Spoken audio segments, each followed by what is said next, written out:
ስለ ፈጣሪ ብላችሁ እርዱኝ። ሌላ ምንም ብለው ነገር የለም። ምክንያት ብዙ ችግር ይደርስብኛል። ትዳርም ይዤ ነበረ።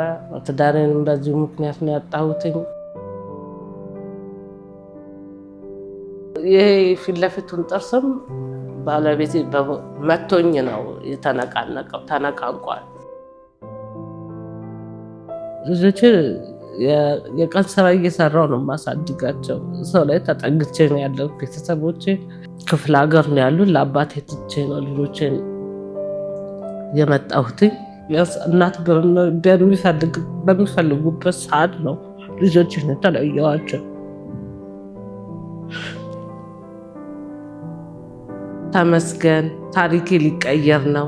ህይወቴ ሊቀየር ነው። በናታኑ ፈገግታዬ ሊመለስ ነው።